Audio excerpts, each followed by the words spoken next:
Bom dia, meus queridos. Tudo bem com vocês? Vamos voltar às nossas aulas de matemática, né? Eu sei que vocês estavam com saudades, tá? Não precisa nem falar. Abram o livro de vocês aí na página 134 e hoje veremos as ideias da divisão, certo? Vamos iniciar aqui a unidade 3. Vamos iniciar também o nosso terceiro bimestre. Então, que Deus nos abençoe. Vamos lá. As ideias da divisão são três, tá? É a ideia de repartir igualmente, a ideia de quantos cabem e a ideia associada à configuração retangular, certo? Eu vou tentar explicar as três aqui da forma mais detalhada possível. Então acompanha a leitura aí comigo, ó. Dividir é repartir algo. É a operação matemática que determina a quantidade de vezes que o número divisor está contido dentro do outro número, dividendo. A divisão é a operação inversa da multiplicação. Então é importante vocês saberem disso daqui, ó. Lembrar sempre disso daqui, que a divisão é a operação inversa da multiplicação, certo? Quando vamos efetuar a prova real da divisão, nós usamos a operação inversa dela, que é a multiplicação, né? E vice-versa. Quando vamos tirar a prova real da multiplicação, usamos a divisão. Beleza? Na divisão nós temos um termo chamado dividendo, que é o número maior, que vai ser dividido, né, numa certa quantidade de vezes. E essa certa quantidade de vezes que o dividendo vai ser dividido, é o divisor quem diz, tá? Temos aqui a divisão, vamos, por exemplo, x dividido para y, né? Só um exemplo. O x é o dividendo, é a quantidade que vai ser dividida, e o y é o meu divisor, é a quantidade de partes que vai ser dividida o x, beleza? Então vamos lá, nossa primeira ideia de dividir é a ideia de repartir igualmente, né?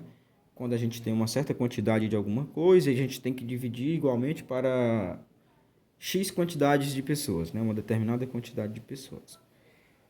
Acompanhe a leitura. Ó. A comunidade de Érica organizou um grande passeio ao shopping.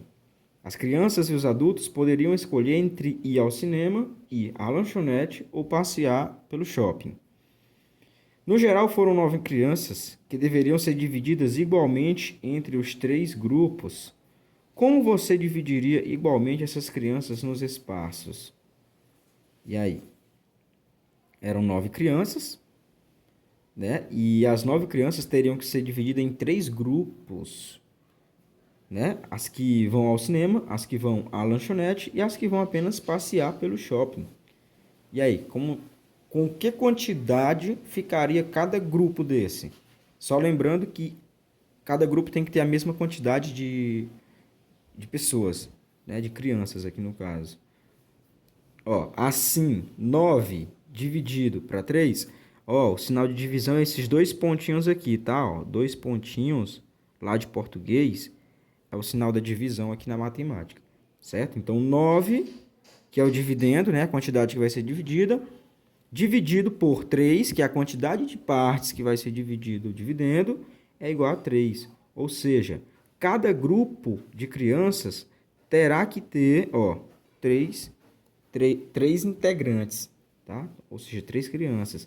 Ficariam, então, 3 crianças em cada espaço, né? 3 iam para a lanchonete, 3 iam para o cinema e 3 iam passear pelo shopping, certo? Então, essa é a ideia de repartir igualmente. É como se eu tivesse 12 bombons de chocolate, né? Um exemplo, e tivesse que dividir para 4 sobrinhos meu. Eu ia ter que dividir 12 chocolates para 4, né? Cada um ia ficar com 3 chocolates, uma quantidade igual para cada um, certo? Então, essa foi nossa primeira ideia de divisão. A nossa segunda ideia de divisão está aqui na página 135, tá? Do ladinho aí. É a ideia de quantos cabem. Vamos acompanhar na leitura aqui, ó. Na comunidade de Érica, foi organizado um parque de diversões com 6 brinquedos e foram convidadas 40 crianças para brincar nele. Para organizá-las, era necessário formar filas com 10 crianças cada, ou seja, cada filinha, ó, Vai destacando as informações que vocês acham necessárias quando for ler um problema, tá? Ó, ele vai ter que dividir as 40 crianças em filas, certo? E essas filas terá que ter 10 crianças cada uma, né? A capacidade de cada fila são 10 crianças. Então vem a pergunta no final: quantas filas foram formadas se na comunidade havia 40 crianças? Ó, ele dá a quantidade de crianças, né? Esse 40 crianças aqui a gente vai chamar ele de dividendo, né? Que é o número maior, é o número que vai ser dividido. Não é o número de crianças que vai ser dividido em filas, então ele é o dividendo, ó. Vou botar aqui, 40. Para organizar é necessário formar filas com 10 crianças. Então, o 10 crianças aqui, ó, vai ser o nosso divisor, beleza? Que é a quantidade de crianças que ele vai colocar em cada fila, beleza? Então, 40 vai ser dividido por 10. E aí eu vou ter como resultado a quantidade de filas que vai ser preciso, que vai ser formada com 40 crianças, certo? Então, 40 dividido para 10, ó, é o que? É 4, né? Porque 4 vezes 10 é 40, ó. Vem 40 para cá, 40 menos 40 é 0, certo? Então, 4 filas serão formadas com 10 crianças cada uma. O livro destacou aqui, ó, observe, 40 dividido para 10, foi o que eu citei, ó, 40 crianças dividido para 10, porque são 10 crianças em cada fila. E aí a gente terá um total de 4 filas, né? Assim foram formadas 4 filas, beleza? E a última ideia aqui de divisão é a ideia associada à configuração retangular. Essa é bem comum, né? Bem recorrente aí nas provas de vestibulares, de concurso. E nos livros de vocês também, tem muitos exemplos assim de configurações retangular, né? Com cadeiras, com árvores, etc. Várias coisas, certo? Então, ó, acompanhe a leitura. As 56 cadeiras de um auditório estão dispostas em fileiras e colunas, né? Fileiras, ó, fileiras é isso aqui. Fileiras, tá? Colunas é isso daqui, certo? Se são 7 as fileiras, ó, 1, 2, 3, 4, 5, 6, 7. São 7 fileiras. Deixa eu só puxar o zoom aqui. Certo, são 7 as fileiras. 1, 2, 3, 4, 5, 6, 7. Quantas são as colunas? Ó, vocês poderiam contar, né? São poucas, dá para contar. Mas existe divisão para isso, né? Existe a continha aqui para saber quantas são. No caso, como aqui são poucas, dá para contar. E quando for muitas, temos que fazer a divisão, beleza? As colunas são 1, 2, 3, 4, 5, 6, 7, 8. Mas eu posso fazer essa conta através da divisão, beleza? Como assim? Observe, 56 é o total de cadeiras e 7 são o total de fileiras. Então, eu vou dividir 56 cadeiras, né? 56 vai ser o meu dividendo, que é a quantidade que vai ser dividida. E 7 é o meu divisor, que é a quantidade de partes que vai ser dividida, certo? E aí eu vou ter o resultado aqui, ó, 56 dividido para 7, tá aqui, que é igual a 8, por quê? Porque 8 vezes 7 é igual a 56, né? Prova real, operação inversa, ó, se 56 dividido para 7 é 8, então 8 vezes 7 é 56. Assim, são 8 colunas e 7 fileiras. Então, 56 dividido para 7 é 8. 8 vezes 7 é 56. Vem para cá, ó. Sinalzinho de menos. 6 menos 6, 0. 5 menos 5, 0. Então, são 8 colunas. Beleza? Virem aí para a página 136. Vamos acompanhar aqui, ó. Vamos relembrar. Letra A. A divisão é a operação inversa da multiplicação. Beleza. Isso a gente já sabe. Ó. Por quê? Porque 20 dividido para 4 é 5, né? Logo, se eu multiplicar 5 vezes 4, vai dar 20.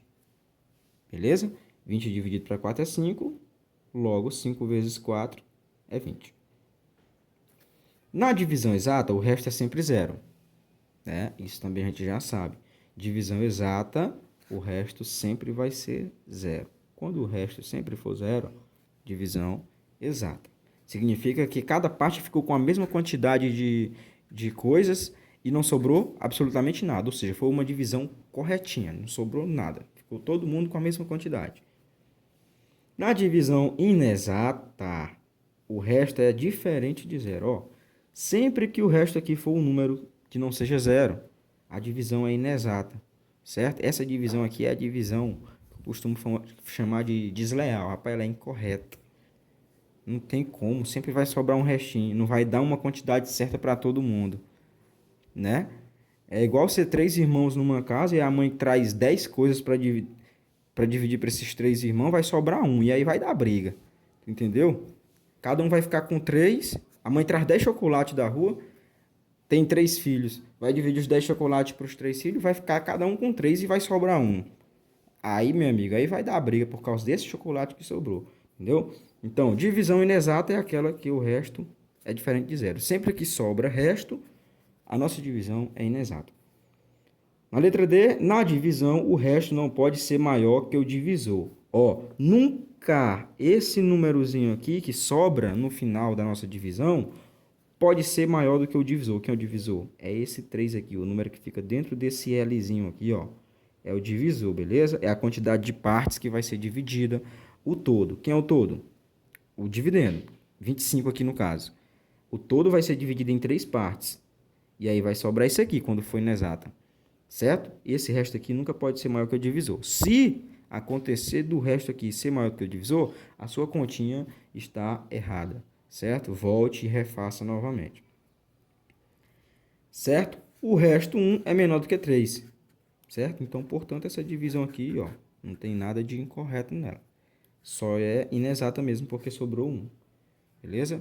Então, pessoal, essa foi nossa aulinha de hoje. Não irá atividade para casa hoje. Amanhã a gente conclui aqui a divisão. A gente vai aprender a como dividir. Vou ensinar bem detalhadamente, porque é uma divisão, é um assunto que é muito complicado para alunos de 4º ano, de 5º, 6º. Né? Tem aluno no ensino médio que tem dificuldade de dividir, para falar a verdade. Então, é um assunto muito complicado, muito delicado, que se presta atenção, entende, tá? Tudo que a gente presta atenção e se esforça para aprender, a gente aprende. Então, até amanhã, criançada. Bons estudos e tchau, tchau. Fiquem com Deus.